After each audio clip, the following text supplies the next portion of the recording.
What's up, you guys? Mike Lazarecki here. Today we're going to be talking about the Muzagata B320-S LED RGB bicolor handy dandy little LED light. Now, full disclosure, Muzagata sent me this light free of charge to give a try to and try it out for a little while to see how I liked it, and they asked that I made a YouTube video about it. That being said, they did not pay me anything to make this video.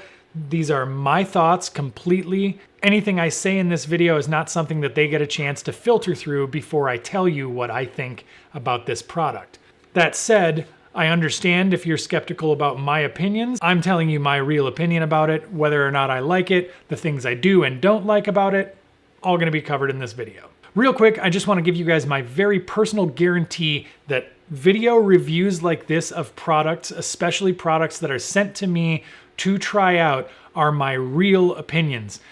I will not ever tell you guys to go buy something that I don't think is worth your money. That's a promise, hold me to it. So let's get into the Muzagata B320-S and whether or not I actually like this light. Before we get into the light itself though, let's talk about the brand. The brand Muzagata, I'm not even sure I'm pronouncing this right. I think I am, but it's not a brand that I've heard of before. It seems to be one of these competitive brands that comes into the Amazon marketplace and offers some LED lighting options for independent video producers that are more cost effective. And to be honest, when I first got an email from these guys, I was pretty skeptical. However, I have to say I also know that that's how Godox started out, and Godox is my personally preferred brand for lighting products. Every one of these videos that you see shot is shot with not one, but two professional level Godox lights. I thought I would give them a try, and I'm kind of glad that I did.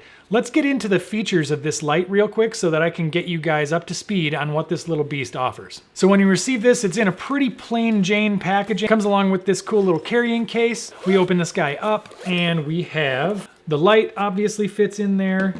It comes with a USB-C charging cable. There's like a little lanyard thing here, which basically has a 1/4 screw into it, so you could basically hang this from something, which is an interesting approach. I'm not sure how much I would use that, but you know, it's an option. It also contains one of those little handy tripod things, so you can basically screw this in and have it stand straight up, and it's out of the way and super simple to keep upright, which is nice. The other cool accessory that comes with this light that I have not seen come with another one of these stick lights in the past is this, which doesn't look like much until you look at, it's one of those, it's a light grid that you would strap to the front of it. Hang on, let me show you. So you pop that in there and there's like Velcro straps that go right around just like that. And it's kind of cool.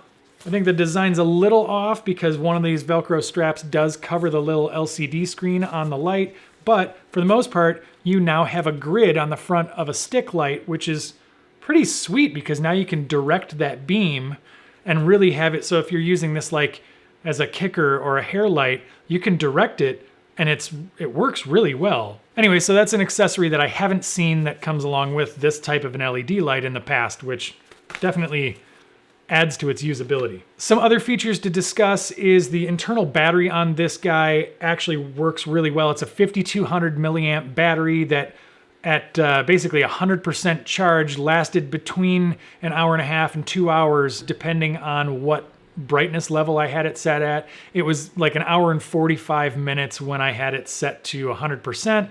And that's pretty good in my book because I'm most likely not going to have it full on blasting at 100% for 2 straight hours. From a functionality standpoint, the CRI of this light, based on what the manufacturer said, is basically a 95 plus rating. So that's the color rendering index, which means that if you set it to a specific color temperature or light color, it is 95% accurate based on that color rendering index, which is pretty good. That seems to be about the standard for semi-professional lighting. Now, from the color temperature standpoint, you can set this anywhere from 2500 K on the warm side all the way to like 9900 Kelvin on the blue side. And it adjusts at 100 Kelvin increments. So it's nice to be able to adjust it in that way and have it be incremental all the way up to nearly 10,000 Kelvin. From there, we move into the RGB functions, which function pretty much like most of the other RGB lights out there.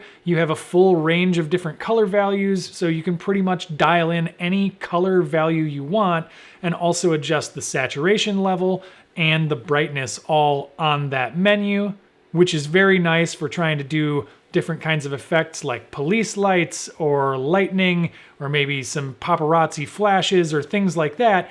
This light is one of those that will be very handy in that way. Another very nice feature with this light is the fact that the back of this light does have magnets built into it. So if you're shooting in a situation where maybe there's a steel door or there's a steel beam in a warehouse or something like that, and you want to actually affix this light without using up one of your light stands, it does stick right to that, and the magnets are pretty strong. Surprisingly useful for a light that is so economically priced. Speaking of pricing, at the time of making this video, this light actually only goes for about $61 on Amazon. Link in the description below if you want to check one out. And other basic features to go over, the construction is actually surprisingly premium feeling. The outer shell is some kind of a painted aluminum shell, so it's pretty durable. The buttons, specifically the scroll wheel, feels maybe a little bit on the cheapy side, but the buttons are nice and clicky. You can kind of hear what I'm talking about there. They're perfectly tactile. The on and off switch is nice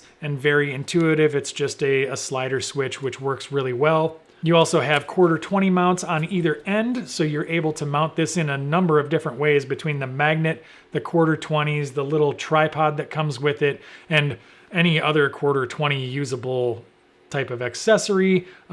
It's really pretty limitless as far as that goes. I should say that, well, let's move into the cons real quick and we can get that out of the way. So there's only a couple of real cons, I think, with this particular light. One of which I would say is just the fact that it feels really well made, but it's a little heavier than I expected it to be. So my thought is if it gets dropped once or twice, you're gonna knock LEDs out, and most likely it's probably gonna take a hell of a beating if it gets dropped.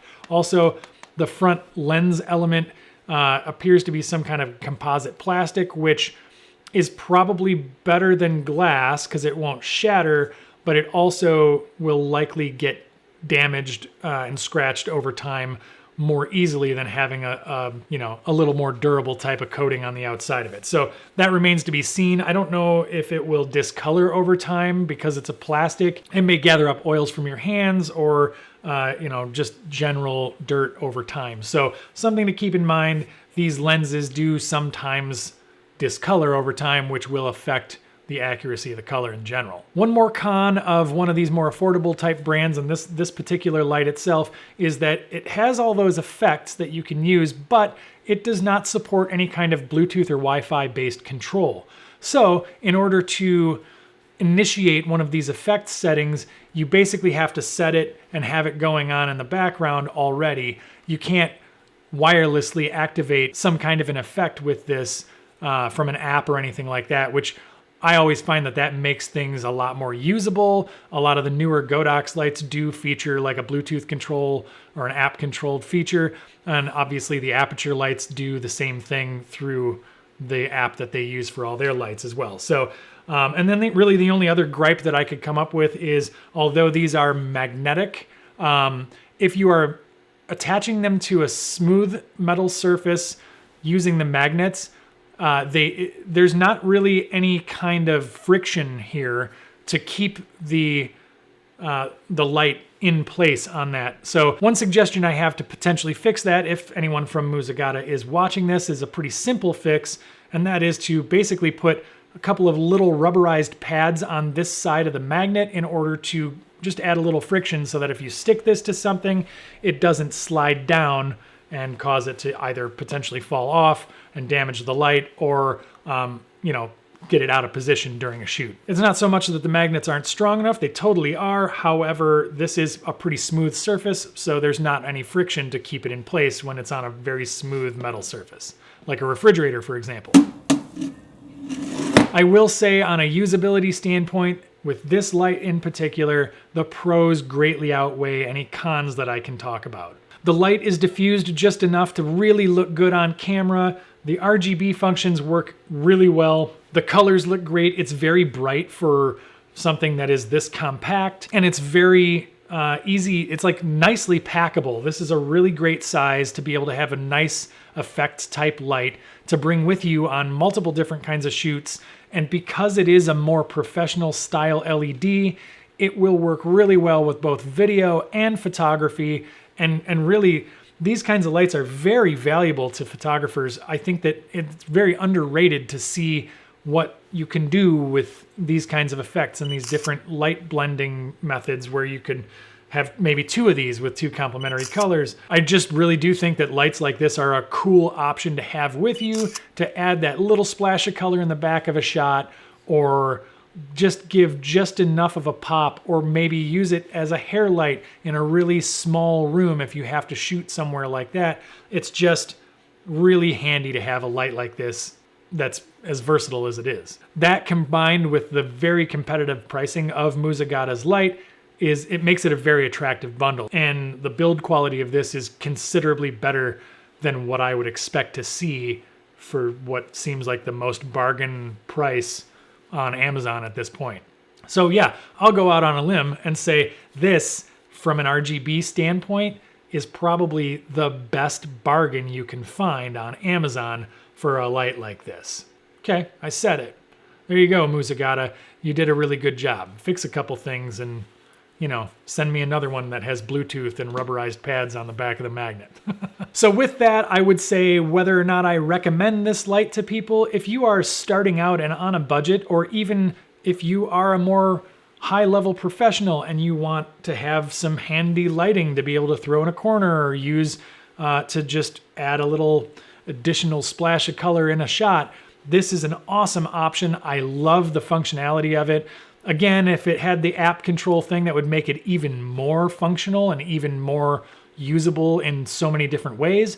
But for what appears to be one of their first products, I mean, really, great job, Muzagata. I think that this might be a brand to watch out for in the lighting category. So yeah, and with that, I'm going to wrap this up. I hope you guys enjoyed this video and got something good out of it. Check this video out for more helpful tips, and subscribe if you wouldn't mind.